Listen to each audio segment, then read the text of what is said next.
The scorching California sun beat down mercilessly as Beatrice Harlow stumbled across the dusty plains of Grass Valley. Her parched lips cracked and bleeding, her once fine traveling dress torn and filthy from days of wandering. It was the summer of 1867, and what had begun as a journey to start anew had devolved into a desperate fight for survival. As the relentless heat shimmered across the horizon, Beatrice's vision blurred, her knees finally buckling as she collapsed beside the remnants of what once had been a thriving well, now nothing more than a dried pit of cracked earth and despair. The abandoned well had been her last hope. For 3 days, she had been without water, lost after the stagecoach had been attacked and she'd fled into the wilderness. Now, with her strength finally giving out, Beatrice felt consciousness slipping away, the world darkening at the edges. As her body crumpled against the stone rim of the well, she heard the distant sound of hoofbeats, though she couldn't be certain if it was real or merely the delusion of her fading mind. Yorick Reed had been tracking a small herd of wild horses when he spotted the figure collapsing in the distance. At first, he thought it might be a mirage. The heat often played tricks on a man's eyes in these parts, but his instincts told him otherwise. Spurring his stallion forward, the tall cowboy covered the distance quickly, dust kicking up behind him as he raced toward the fallen figure. Dismounting with practiced ease, Yorick approached the woman cautiously. He'd seen his share of traps set by bandits, but one look at her son's scorched face told him she was no outlaw. Her lips were parched, her skin burning with fever and her breathing shallow. Kneeling beside her, he gently turned her face toward him. "Madam, can you hear me?" Beatrice's eyelids fluttered briefly. She managed to whisper a single word, "water," before falling back into unconsciousness. Yorick glanced at the well beside them, recognizing it as one that had dried up years ago during a particularly bad drought. He knew the nearest creek was at least half a day's ride away, too far for this woman to survive in her condition. Looking down at her again, something stirred within him, a determination he couldn't quite explain. "Don't you worry, madam," he murmured, though he knew she couldn't hear him. "I ain't leaving you to die out here." Yorick removed his leather gloves and examined the well. It had been abandoned for years, but he remembered stories from the old-timers about how sometimes water still flowed deep beneath these dried-up wells, just waiting to be found. With a deep breath, he tied his horse to a nearby dead tree and removed his saddle bags, retrieving a small shovel he carried for emergencies. The sun continued its merciless assault as Yorick climbed down into the well. The sides were cracked, but stable enough to support his weight. At the bottom, he began to dig, his muscles straining with each thrust of the shovel into the hard, packed earth. Sweat poured down his face, soaking his shirt as he worked tirelessly, occasionally climbing out to check on the unconscious woman. Hours passed. The sun began its descent toward the horizon, painting the sky in brilliant oranges and reds, but Yorick continued to dig. His hands became blistered and bloody, but he pushed through the pain. Something told him not to give up, that water was there, waiting to be found. "Just a little longer," he muttered to himself, pausing to wipe the sweat from his brow. "Just a little deeper." As twilight settled over the land, Yorick's shovel hit something different, soil that felt damp to the touch. His heart raced as he dug with renewed vigor, and suddenly, water began to seep into the small hole he'd created. It wasn't much at first, just a trickle, but as he widened the hole, the flow increased until fresh, clear water was pooling around his boots. With a triumphant cry, Yorick filled his canteen and climbed out of the well. He hurried to Beatrice's side, gently lifting her head and bringing the canteen to her lips. "Drink," he urged softly. "Drink your fill, madam. The water's flowing again." Beatrice's eyes flickered open, confusion and disbelief crossing her features as the first drops of water touched her parched lips. She drank greedily, some of the water spilling down her chin, but Yorick didn't rush her. When she'd had enough, he helped her sit up against the stone edge of the well. Who are you?" she asked, her voice raspy but stronger than before. "Name's Yorick Reed, madam.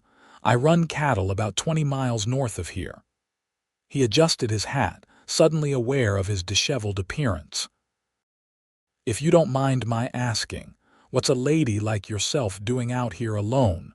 Beatrice's gaze dropped to her hands, which were trembling slightly. "Beatrice Harlow.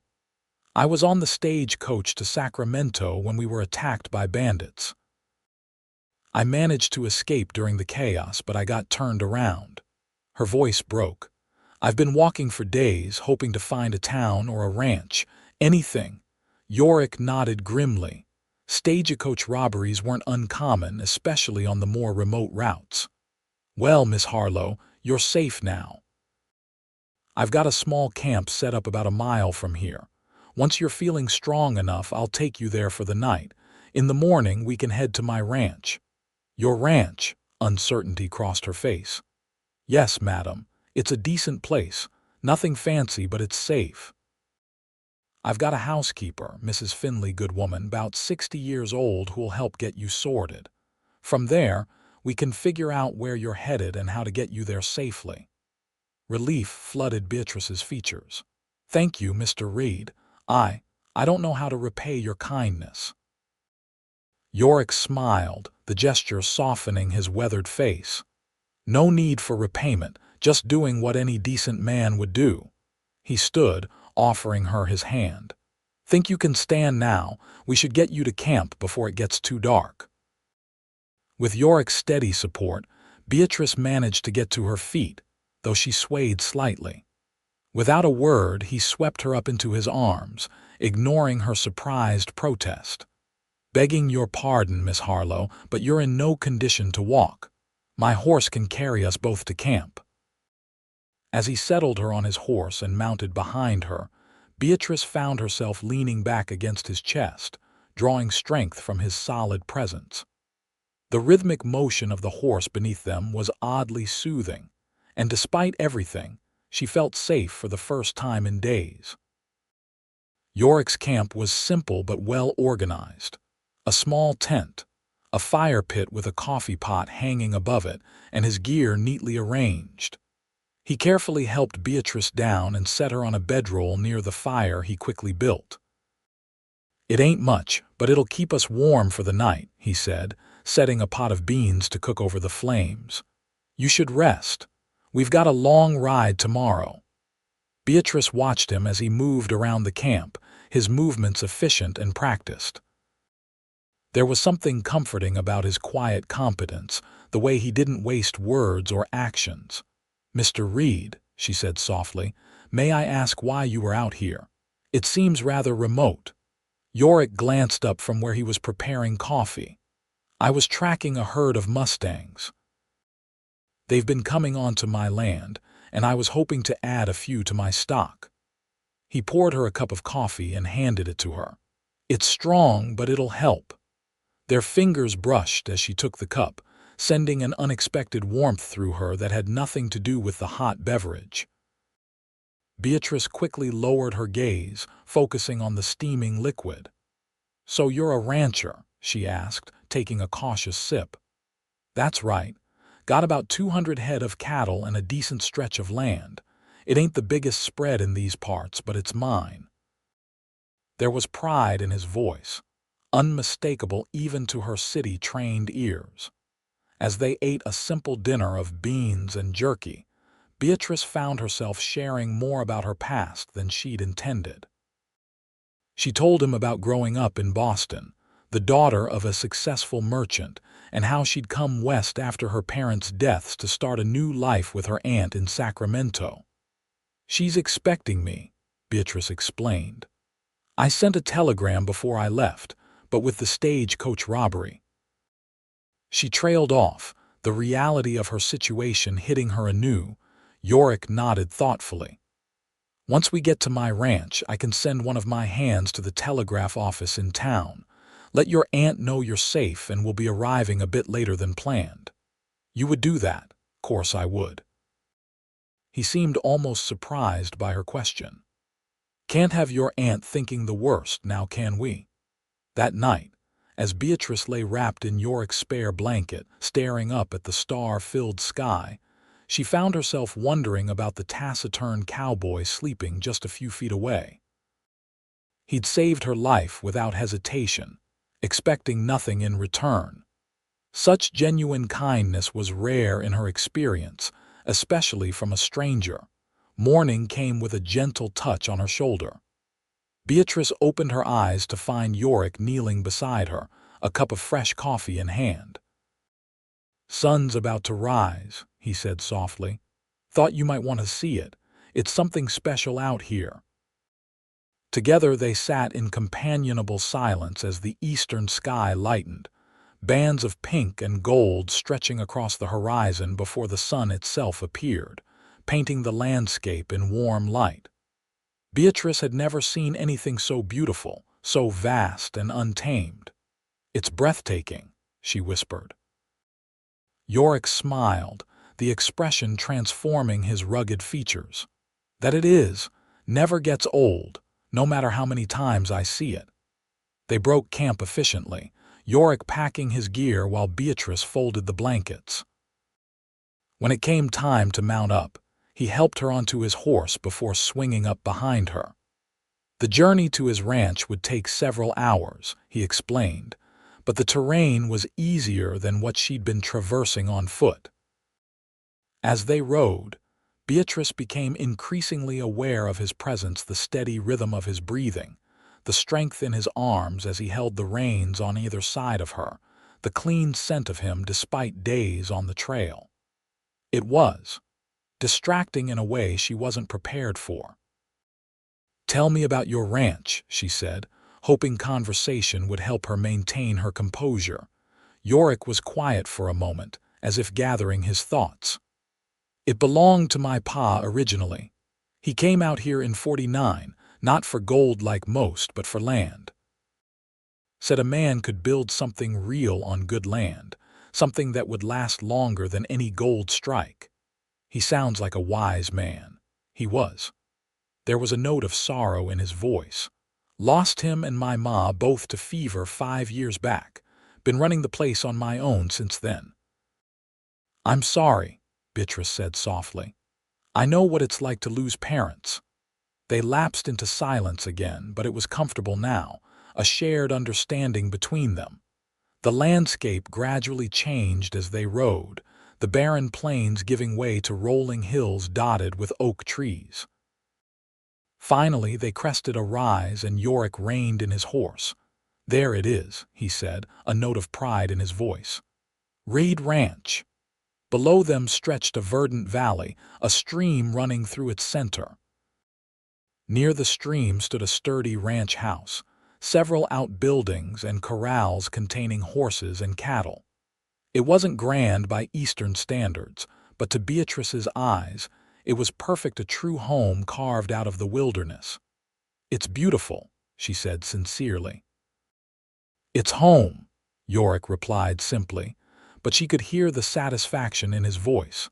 As they approached the ranch, a woman emerged from the main house, shading her eyes against the sun. When she spotted them, she hurried down the porch steps, her expression shifting from curiosity to concern as she noticed Beatrice. Yorick Reed, who's this poor soul you've brought home? The woman called out, hands on her hips. Yorick dismounted first, then gently helped Beatrice down. Her legs felt wobbly after the long ride, and she was grateful for his steadying hand. Mrs. Finley, this is Miss Beatrice Harlow, he explained. She was on a stagecoach that got robbed. Found her collapsed by the old Sanders well yesterday, half dead from thirst. Mrs. Finley's expression softened immediately. Oh, you poor dear, come inside right away. You look like you could use a hot bath and a proper meal. She turned a critical eye on Yorick. And you could use the same, young man. You're filthy. A smile tugged at Yorick's lips. "Yes, madam." Inside, the ranch house was simple but comfortable, with solid furniture and clean, practical furnishings. Mrs. Finley wasted no time in preparing a bath for Beatrice in a small room off the kitchen, providing her with a clean dress that had belonged to Yorick's mother. "It might be a bit large on you," the housekeeper said apologetically, "but it's clean and decent." The bath was heavenly. As Beatrice sank into the warm water, she felt days of grime, fear, and exhaustion begin to wash away.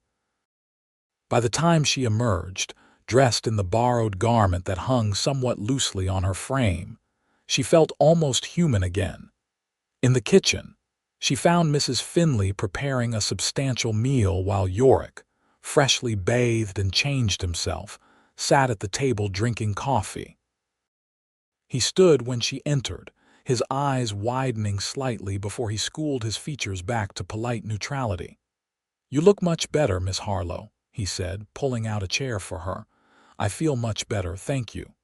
She sat down, suddenly shy under his gaze. "And please, after everything you've done for me, I think you can call me Beatrice." A slow smile spread across his face. "Beatrice, then, and I'm Yorick to my friends." Mrs. Finley served a hearty meal of roast beef, potatoes, and fresh bread.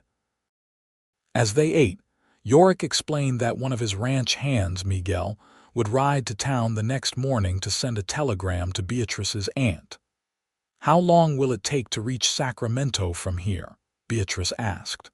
"About 4 days by stage, if the weather holds," Yorick replied. "There's one that passes through Grass Valley twice a week. Next one's due on Friday." Beatrice nodded, calculating in her head. Today was Monday, which meant she had 4 days before she could continue her journey. "I don't want to impose," she began, but Mrs. Finley cut her off with a wave of her hand. "Nonsense, child. You'll stay here until you're fully recovered and ready to travel. Won't she, Yorick?" "Of course," he agreed immediately. "You're welcome here as long as you need." That night, as Beatrice lay in a real bed for the first time in days, she found herself thinking about the cowboy who had saved her life.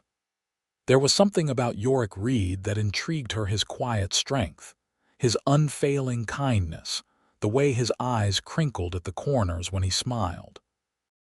It was foolish, she knew, to feel this way about a man she'd just met, especially when she would be leaving in a matter of days. Still, as sleep claimed her, it was his face she saw in her dreams. The next few days fell into a pleasant rhythm. Beatrice, determined not to be a burden, insisted on helping Mrs. Finley with household tasks. The older woman was initially reluctant, but soon appreciated the company and the assistance. Together they cooked, cleaned, and tended the small kitchen garden behind the house. Yorick was often busy with ranch work, but he made time each evening to sit with Beatrice on the porch after dinner, watching the sunset and talking long into the twilight hours. She learned that he had a younger brother who had gone east to study law, that he could play the harmonica, though he refused to demonstrate, and that he had a weakness for apple pie. In turn, she told him about her life in Boston, her love of literature, and her hopes for a fresh start in California. What she didn't tell him was that she was running from more than grief over her parents' deaths. Thomas Blackwell, the man they had wanted her to marry, had shown his true colors after their passing, revealing a cruelty that had frightened her deeply. Her journey west wasn't just about starting anew, it was about escape. On the 3rd day of her stay, Yorick invited her to ride out with him to see the ranch. Mrs. Finley provided a proper riding outfit that had belonged to Yorick's mother, and though it was slightly large, it served the purpose. "Have you ridden before?" Yorick asked as he led a gentle mare from the stable. "Yes, though it's been some time," Beatrice admitted. "We had horses in Boston, but riding in the city is quite different, I imagine." He helped her mount, his hands strong and sure at her waist. This is Daisy. She's steady and sweet, won't give you any trouble." Yorick rode his own stallion, a magnificent black horse named Thunder. Together they set out across the ranch lands, Yorick pointing out features of interest: the creek that provided water year-round, the north pasture where the best grass grew, the stand of oak trees where he'd built a cabin as a boy. "This land is beautiful," Beatrice said as they paused atop a ridge overlooking the valley. "You must love it very much." Yorick nodded, his gaze sweeping across his domain. "It's in my blood now, can't imagine being anywhere else." He glanced at her. "Do you think you'll like California?" Beatrice considered the question. "I think I could. It's so different from the East, wilder, more open. There's a freedom here that I never felt in Boston." "Freedom's a precious thing," he agreed quietly. They rode on, eventually stopping by a small pond shaded by willows. Yorick spread a blanket on the grass and produced a simple lunch that Mrs. Finley had packed: bread, cheese, apples, and a jar of lemonade. As they ate, Beatrice found herself studying him when he wasn't looking, the strong line of his jaw, the way the sun brought out golden highlights in his brown hair, the capable hands that could be both strong and gentle. "You're staring, Beatrice," Yorick said without looking up from slicing an apple. Heat flooded her cheeks. "I'm sorry. I didn't mean to be rude." He smiled, the expression warming his eyes. "I didn't say I minded." Their gazes held for a long moment, and Beatrice felt something shift between them, a tension that hadn't been there before. Yorick looked away first, clearing his throat. "We should head back soon. I've got some cattle to check on before sundown." The ride back was quiet, each lost in their own thoughts. As they approached the ranch house, Yorick suddenly stiffened, his hand going to the pistol at his hip. "What is it?" Beatrice asked, alarmed. "Not sure." His eyes narrowed as he scanned the property. "There's a horse at the hitching post I don't recognize." They approached cautiously. As they drew nearer, the front door opened, and Mrs. Finley emerged, followed by a man in an expensive suit and hat. Beatrice felt her blood run cold as she recognized the visitor. "Thomas," she whispered, her hands tightening on the reins until her knuckles turned white. Yorick glanced at her sharply. "You know him." Before she could answer, Thomas Blackwell spotted them and strode forward, his face a mask of concern that didn't reach his cold eyes. "Beatrice. Thank God you're safe. When I heard about the stagecoach robbery, I feared the worst." He reached up as if to help her dismount, but Beatrice shrank back. Yorick was off his horse in an instant, positioning himself between them. "You want to tell me who you are and what you're doing on my property?" Thomas straightened, affronted. "My name is Thomas Blackwell. I'm Beatrice's fiancé, and I've come to take her to Sacramento." "Fiancé?" Yorick looked back at Beatrice, confusion and something like hurt in his eyes. "No," Beatrice said firmly, finding her voice. "He is not my fiancé. He was a business associate of my father's who assumed too much." She dismounted on her own, though her legs felt unsteady. "How did you find me, Thomas?" The man's pleasant facade slipped slightly. "Your aunt received your telegram saying you were safe at Reed Ranch." "I was already in San Francisco on business, so naturally, I came to escort you the rest of the way." "That's mighty thoughtful," Yorick said, his tone suggesting it was anything but. "But Miss Harlow doesn't seem to want your escort." Thomas's expression hardened. "This is a private matter between Beatrice and myself. I don't see how it concerns a rancher." He loaded the word with disdain. Yorick took a step forward, his eyes dangerous. "It concerns me because you're on my land making a lady uncomfortable. I suggest you leave." "Not without Beatrice." "I'm not going anywhere with you, Thomas," Beatrice said, moving to stand beside Yorick. "I made my feelings clear in Boston. Nothing has changed." Thomas's face flushed with anger. "Your father wanted this match. You're dishonoring his memory by behaving this way." "My father wanted me to be happy," Beatrice retorted. "He didn't know what kind of man you really are." For a moment, it seemed Thomas might lose his temper completely, but then he mastered himself, smoothing his features into a cold smile. "Very well. If you insist on being difficult, I'll leave for now. But this isn't over, Beatrice. You have responsibilities back east that you can't simply run away from." He turned to Yorick. "And you, sir, are meddling in affairs you don't understand." With that, he strode to his horse, mounted, and rode away, dust billowing behind him. The moment he was gone, Beatrice's composure crumbled. She began to tremble, and Yorick led her quickly to the porch, helping her sit on the bench there. "Mrs. Finley, could you bring some tea?" he asked, and the housekeeper hurried inside, clearly relieved to have something to do. Yorick sat beside Beatrice, not touching her but close enough that she could feel his reassuring presence. "You want to tell me what that was about?" he asked gently. Taking a deep breath to steady herself, Beatrice nodded. "Thomas Blackwell was my father's business partner. For years, my father thought he was a good, honorable man, and he hoped we might marry someday. But after my parents died, Thomas showed his true nature." She wrapped her arms around herself, as if warding off a chill despite the warm day. "He became controlling, possessive. When I refused his proposal, he became threatening, saying he would ruin my reputation, take control of my inheritance." Yorick's expression darkened. "Did he hurt you?" "Not physically, but his words, his manner. I was afraid of what he might do." She looked up at him, willing him to understand. "That's why I came west, to escape him, to start fresh. I never thought he would follow me." Mrs. Finley returned with tea, setting the tray down before tactfully retreating inside. "You're safe here," Yorick said firmly, pouring her a cup. "Blackwell won't bother you again. I'll make sure of it." Beatrice took the tea with hands that still trembled slightly. "The stage comes tomorrow.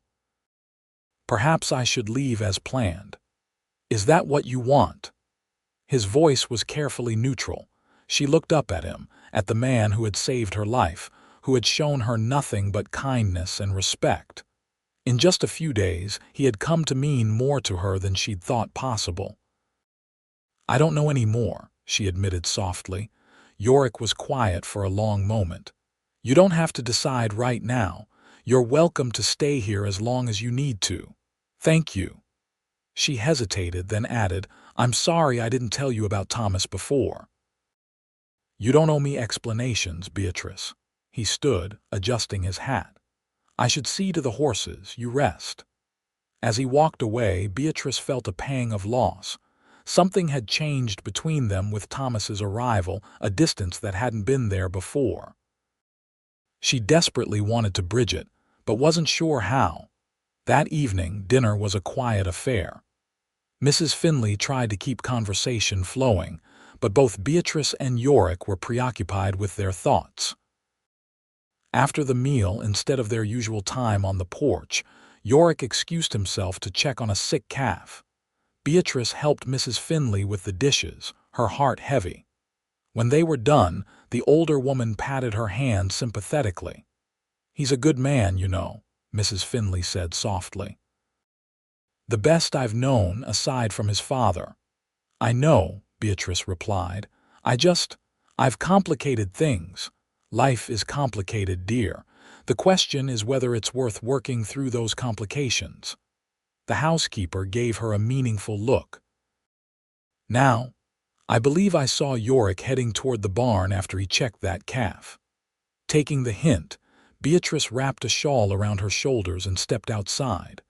The night was clear and cool, stars scattered like diamonds across the velvet sky.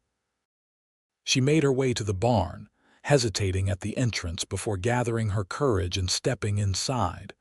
Yorick was sitting on a bale of hay, playing a soft, melancholy tune on a harmonica. He stopped when he saw her, quickly tucking the instrument away. I thought you said you wouldn't demonstrate your playing, Beatrice said, attempting a smile. Didn't think anyone was listening. He stood, hands awkwardly at his sides. Did you need something? Just to talk? She moved further into the barn, the scent of hay and horses surrounding them. I wanted to explain about Thomas. You don't need to explain anything to me. I want to. She took a deep breath. What I told you was true, but not the whole truth. Thomas wasn't just threatening, he was dangerous. He had a violent temper that he hid well from my father. After my parents died, I saw it firsthand when one of our servants accidentally broke a vase. The way he reacted. She shuddered at the memory. I knew then that I could never marry him. When I refused, he became obsessed with changing my mind. That's why I fled east. Yorick's expression softened. I'm sorry you had to go through that. The thing is, Beatrice continued, taking a step closer to him, I was so focused on escaping Thomas that I never considered what I might be running toward. Then I collapsed by that well and you found me. Their eyes met, and Beatrice saw in his gaze the same longing she felt in her heart. Beatrice, he began, his voice rough with emotion, I'm just a rancher. I can't offer you the kind of life you had in Boston. I don't want that life, she said simply. I never did. It was a cage, gilded perhaps, but still a cage. Slowly, giving her every chance to back away, Yorick reached out and took her hand. His palm was calloused from years of hard work, warm against her skin. What do you want, Beatrice? He asked softly. Freedom, she whispered. And you? The words hung between them for a heartbeat. And then Yorick was drawing her into his arms, his lips finding hers in a kiss that started gentle but quickly deepened, expressing everything they'd left unsaid. Beatrice wound her arms around his neck, her body fitting perfectly against his as they lost themselves in the moment. When they finally parted, both breathless, Yorick rested his forehead against hers. I've been wanting to do that since I found you by that well, he admitted. Beatrice smiled, her heart lighter than it had been in years. I'm glad you waited until I was conscious. His laughter, rich and warm, filled the barn, and she realized it was the first time she'd heard him truly laugh. It was a sound she wanted to hear every day for the rest of her life. Beatrice Harlow, Yorick said, suddenly serious. I know we haven't known each other long, but I've never been more certain of anything in my life. Will you stay? Not just for now, but permanently. Are you proposing, Mr. Reed? She asked, her voice teasing but her eyes searching his. Inelegantly, perhaps, but yes, I am. He took both her hands in his. I love you, Beatrice. I think I started falling for you when you opened your eyes by that well and looked at me like I'd hung the moon just by giving you water. You saved my life, she said softly. And you've given mine meaning. He brushed a strand of hair from her face. I know it's fast and I'll understand if you need time. Beatrice silenced him with a kiss. Yes, she whispered against his lips. Yes, I'll stay. Yes, I'll marry you. Yes to everything with you, Yorick Reed. His smile was like the sun breaking through clouds, brilliant and warming her to her core. He lifted her off her feet, spinning her around as joy overwhelmed them both. The sound of throat clearing interrupted their celebration. They turned to find Mrs. Finley standing at the barn entrance, her expression a mixture of amusement and satisfaction. I take it the young lady will be staying with us, she asked dryly. If that's all right with you, Mrs. Finley, Yorick replied, still holding Beatrice close. The housekeeper sniffed, but there was a twinkle in her eye. About time you found yourself a wife, Yorick Reed. This place needs a woman's touch. She turned to go, then paused. And Beatrice, that Thomas fellow came back while you two were out here. I sent him packing with a flea in his ear, and my late husband's shotgun pointed at his fancy boots. With that, she marched back to the house, leaving Yorick and Beatrice staring after her in astonishment before dissolving into laughter. "I think she approves," Beatrice said, wiping tears of mirth from her eyes. "I think she does," Yorick agreed, pulling her close again. "But there's one problem we need to address." "What's that?" "If you're going to be a rancher's wife, you'll need to learn how to ride properly." His eyes danced with mischief. "No more of that side saddle business. Are you offering to teach me, Mr. Reed?" she asked, matching his playful tone. "Every day for the rest of our lives, Mrs. Reed to be." The next morning, instead of preparing to board the stagecoach, Beatrice found herself riding beside Yorick to Grass Valley to send a telegram to her aunt, explaining her change in plans. The small mining town was bustling with activity, storekeepers opening for business, miners heading to work, and ladies chatting on street corners. As they passed the local saloon, Beatrice noticed a familiar figure stumbling out the door. Thomas Blackwell looked disheveled, his expensive suit rumpled, his face unshaven. When he spotted them, his expression darkened with rage. "So this is your choice," he called out, his words slurring slightly. "To throw yourself away on a nobody rancher instead of honoring your father's wishes." Yorick tensed, but Beatrice placed a restraining hand on his arm. "My father wished for my happiness, Thomas," she said calmly, "and I've found it here with Yorick." Thomas lurched forward, pointing an accusing finger. "You think this is over? I have connections, influence. I can make life very difficult for your cowboy." "You need to walk away now, Blackwell," Yorick said, his voice deceptively quiet. "Before you say something you'll regret." A crowd was gathering, drawn by the confrontation. Among them, Beatrice noticed the town sheriff watching with interest. Thomas seemed to realize he was making a spectacle of himself. He straightened, attempting to regain some dignity. "This isn't the end," he said, his voice low and threatening. "You'll regret this, Beatrice." As he turned to leave, he bumped into a large, bearded miner, spilling the man's drink. Words were exchanged, tempers flared, and suddenly Thomas was sprawled in the dust, nursing a bloodied nose while the miner stood over him. "You owe me a drink and an apology, fancy man," the miner growled. The sheriff finally intervened, helping Thomas to his feet but showing little sympathy. "I think you'd best catch the next stage out of town, mister. Grass Valley doesn't take kindly to troublemakers." As Thomas was led away, still protesting, Yorick turned to Beatrice. "You all right?" She nodded, a weight lifting from her shoulders as she watched her past being escorted down the street and out of her life. "Better than all right.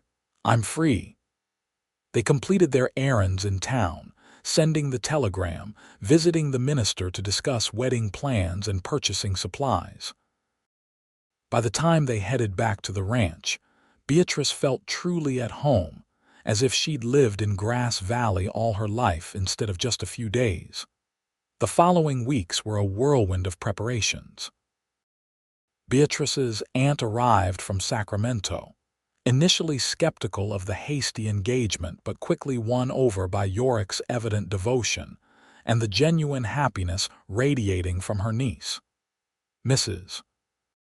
Finley threw herself into wedding preparations with surprising enthusiasm, declaring that the Reed Ranch hadn't seen a proper celebration since before the old master passed.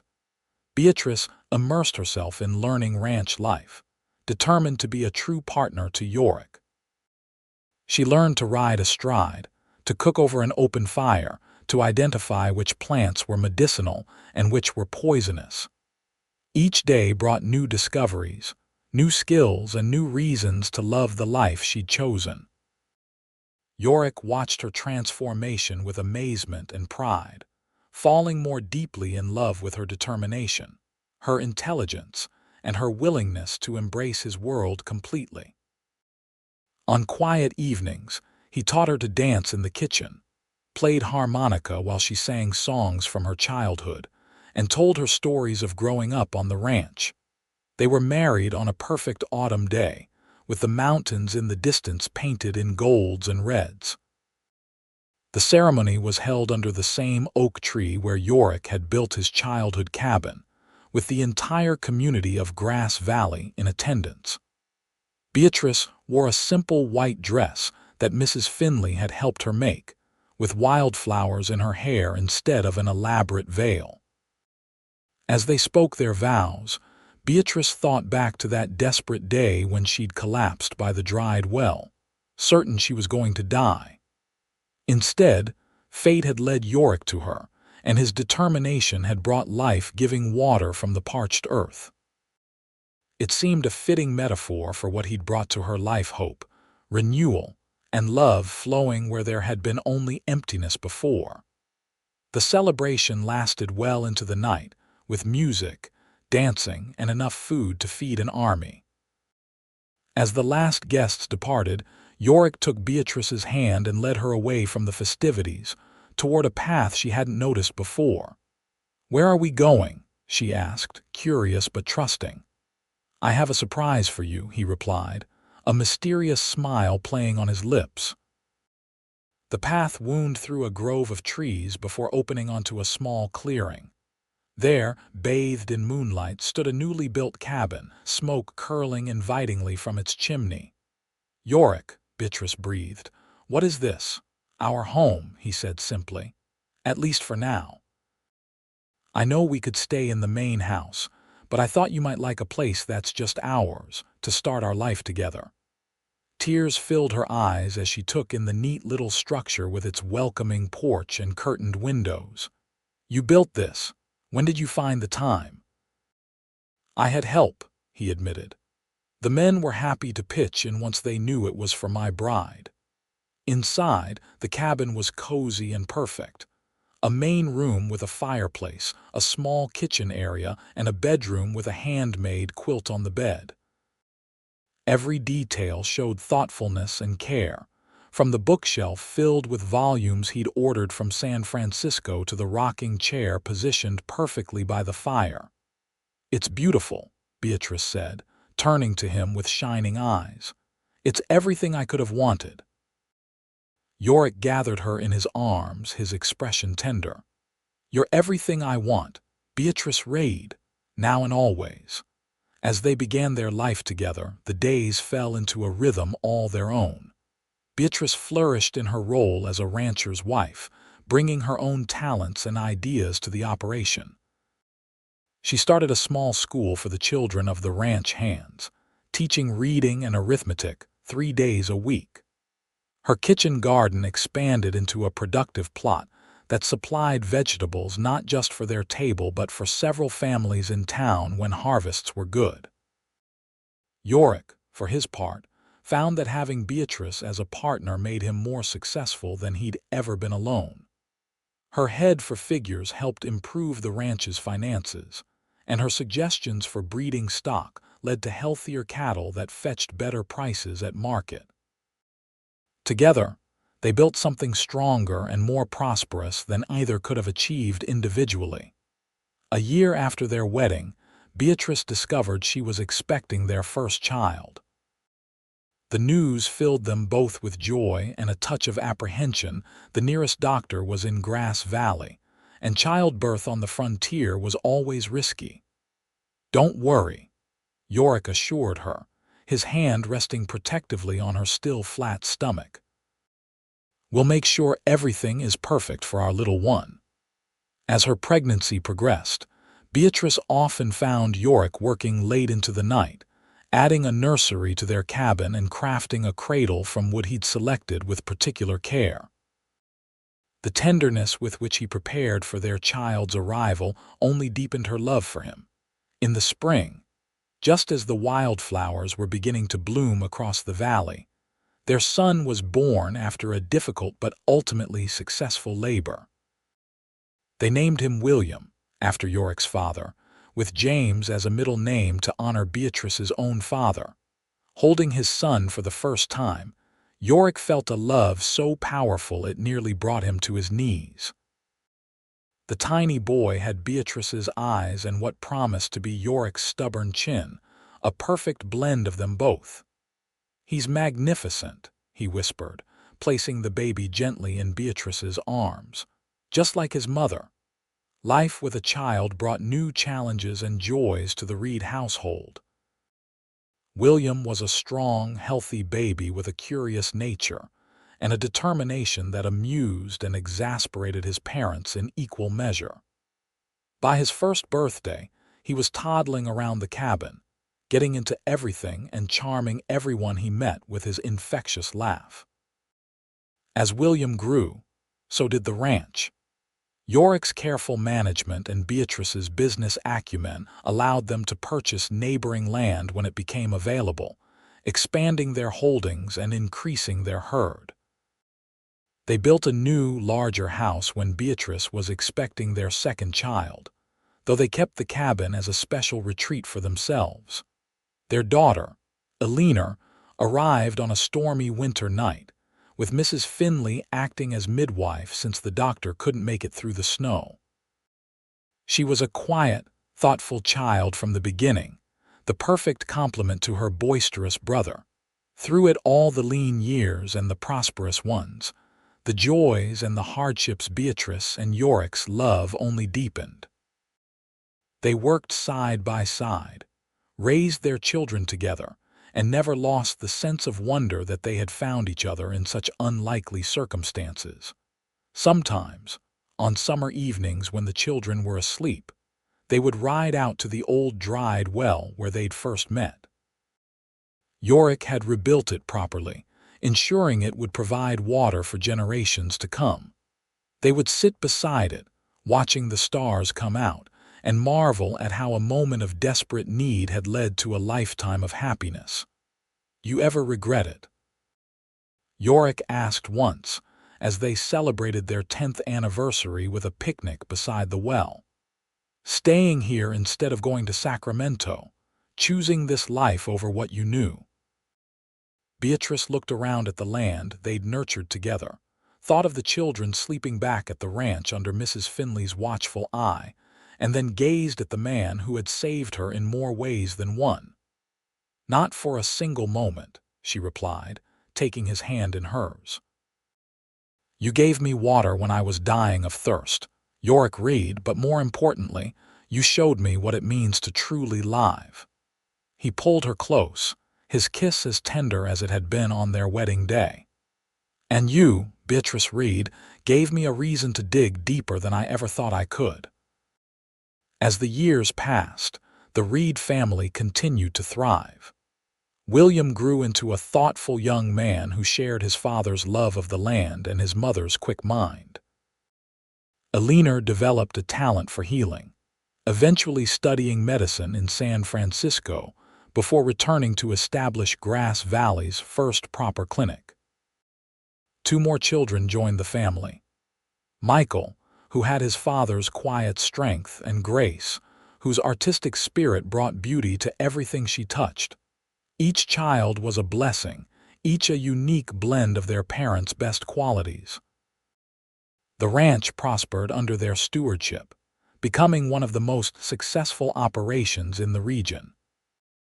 Yorick and Beatrice were respected not just as ranchers but as community leaders, always ready to help neighbors in need, to advocate for improvements to the town, and to welcome newcomers with the same warmth that had characterized their own unusual meeting. On their 30th wedding anniversary, their children surprised them with a party that brought together friends and family from near and far. As Beatrice looked around at the gathering, her children and their spouses, grandchildren playing underfoot, friends who had become as dear as family, she felt a contentment so deep it brought tears to her eyes. Later that night, when the celebration had wound down and they were alone on the porch of the home they'd built together, Yorick took her hand, his touch still sending the same thrill through her after all these years. "Remember what I said when I found you at that well?" he asked softly. Beatrice smiled, the memory as vivid as if it had happened yesterday. "You said, 'Drink your fill.' And have you?" His eyes, lined now with the years but still as warm and loving as ever, searched hers. "Have you had your fill of this life we've made?" She leaned against his shoulder, watching the stars appear one by one in the vast sky above their land. "Never," she whispered. "I could never have my fill of loving you, Yorick Reed." He wrapped his arm around her, holding her close as they sat in companionable silence. Two people who had found in each other not just love but a home, not just passion but partnership, not just rescue but redemption. In a land where so many came seeking gold or glory, they had discovered something far more precious. A love that, like the water Yorick had coaxed from the parched earth, would continue to flow, life-giving and pure, for all their days.